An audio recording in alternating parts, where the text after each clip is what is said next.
할렐루야. 사랑하는 대강의 가족 여러분, 오늘 하루도 하나님의 말씀과 동행하는 삶이 되길 소망합니다. 오늘 함께 나눌 하나님의 말씀은 사도행전 21장 10절에서 14절 말씀입니다. 여러 날 머물러 있더니 아가보라 하는 한 선지자가 유대로부터 내려와 우리에게 와서 바울의 띠를 가져다가 자기 수족을 잡아매고 말하기를, 성령이 말씀하시되 예루살렘에서 유대인들이 이같이 이 띠 임자를 결박하여 이방인의 손에 넘겨주리라 하거늘, 우리가 그 말을 듣고 그곳 사람들과 더불어 바울에게 예루살렘으로 올라가지 말라고 하니, 바울이 대답하되, 여러분이 어찌하여 울어 내 마음을 상하게 하느냐? 나는 주 예수의 이름을 위하여 결박당할 뿐 아니라 예루살렘에 죽은 것도 각오하였노라 하니, 그가 고난을 받지 아니하므로 우리가 주의 뜻대로 이루어지이다 하고 그쳤노라. 아멘. 이 다이너마이트를 만들어 이 세계적인 대부호가 된 이 알프레드 노벨이 이 프랑스를 여행하던 중에 호텔에 배달된 신문을 보고 깜짝 놀라게 됩니다. 그 신문에 대문짝만한 글씨로 알프레드 노벨 사망이라고 오보되어 있었기 때문입니다. 이 노벨의 형이 사망한 것을 잘못 기사한 것입니다. 노벨은 이 일로 그냥 그날 하루 종일 삶과 죽음을 생각했습니다. 내가 만약에 이대로 죽는다면 생각 끝에 세계적인 발명가라는 명예와 엄청난 재물도 한낱 거품에 지나지 않는다는 생각이 들었습니다. 그러다가 문득 자신의 역사의 죄인임을 깨닫게 됩니다. 인류 평화를 위해 만든 이 다이너마이트가 살생의 무기로 사용되고 있었기 때문입니다. 노벨은 심한 죄의식에 사로잡혔고 속지 않은 마음으로 자신의 전 재산을 국가에 헌납하기로 했습니다. 바로 그 기금으로 만든 것이 이 노벨상입니다. 한 신문의 잘못된 기사가 세계 최고의 상을 만든 셈입니다. 많은 사람들은 죽음을 두려워합니다. 죽음을 두려워하지 않는 사람은 아마 아무도 없을 것입니다. 죽음 앞에서는 어떤 사람도 무기력해지기 때문입니다. 이 돈도 권력도 명예도 천하의 명약도 아무런 효력이 없습니다. 그러나 반대로 이 드물기는 하지만 죽음 앞에서 어떤 힘도 나와서 새로운 인생을 맞이하는 사람도 있습니다. 이런 사람이 어떤 사람인가 하면 바로 사명이 있는 사람입니다. 사명이 있는 사람은 설사 죽음이 닥쳐도 오히려 죽음도 두려워하지 않고 오히려 더욱 왕성하게 할 일을 감당해 나갑니다. 사명이 있는 사람은 절대로 죽을 수 없습니다. 그 사명을 감당해야 하기 때문입니다. 바울이 바로 그런 사람 중에 한 사람입니다. 쓰러질 때 쓰러질지라도 전진하는 사람, 실패할 때 실패하더라도 죽을 때 죽을지라도 그 사명을 향한 진념은 결코 식지 않는 그런 사람이 바울이었습니다. 예루살렘으로 가는 일을 앞두고 바울은 깊은 고민에 빠져 있습니다.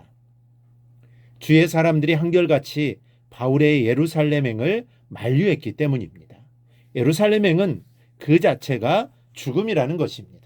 특히 가이사라에 이르렀을 때는 이 아가보라는 사람이 바울의 포승줄에 묶여 로마로 끌려가게 될 것이라는 예언까지 했던 때입니다. 그러니 만류가 특히 심했습니다.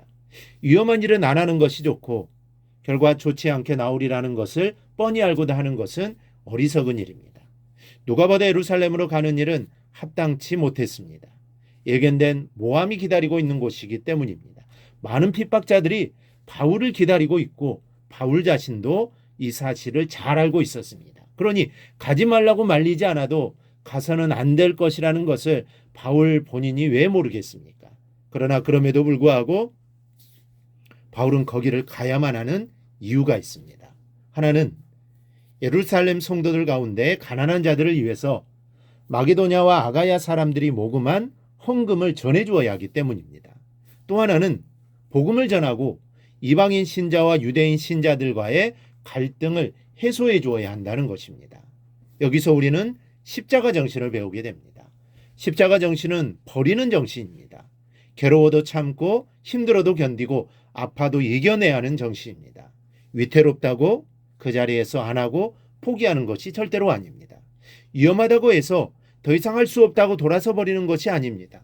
끝까지 싸우고 이기면서 생명의 면류관, 의의 면류관을 받기까지 달려나가는 정신입니다. 이 본문 13절에서 바울은 여러분이 어찌하여 울어 내 마음을 상하게 하느냐? 나는 주 예수의 이름을 위하여 결박당할 뿐 아니라 예루살렘에서 죽을 것도 각오하였노라고 말합니다. 바울은 울지 말라고 합니다. 자신은 예수를 위해서라면 투옥은 물론이고 죽을 각오까지 되어 있다는 것입니다. 이것이 바로 십자가 정신입니다. 예수님이 이 정신을 요한복음 12장 24절에서 이렇게 말씀합니다. 한 알의 밀이 땅에 떨어져 죽지 아니하면 한 알 그대로 있고 죽으면 많은 열매를 맺느니라. 열매는 자신이 죽어 사라져야 열매를 맺을 수 있는 것입니다. 썩지 않고 그대로 살아있다면 한 알 그대로일 것입니다. 그러니 썩어져 없어져야 합니다. 내 자신을 죽여서 타인을 이롭게 하면 내가 사라지고 없어진 것 같지만 절대로 아닙니다. 이로 인해 오히려 자기가 살게 됩니다. 이것이 바로 십자가 정신입니다. 그러므로 결국 십자가 정신은 죽는 정신이 아닙니다.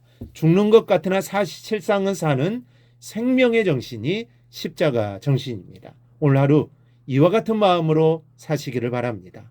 하늘의 미랄처럼 사시기를 바랍니다. 내 자신을 내려놓고 오직 예수로만 살아갈 수 있기를 바랍니다.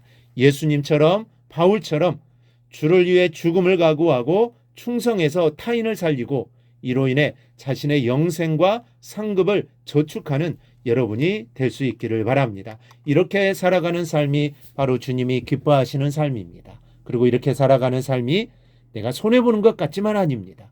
오히려 나에게 복이 되는 삶입니다. 이 사실을 마음에 새기고 오늘 하루도 주님의 일을 위해 기쁨으로 살아가기를 바랍니다. 그리고 주님의 일이라면 죽음도 각오하는 마음으로 오늘 하루도 살아가기를 주님의 이름으로 축원합니다. 오늘 묵상한 말씀을 굳게 잡고 삶으로 실천하며 살아내는 대강의 모든 성도들이 되기를 축복합니다.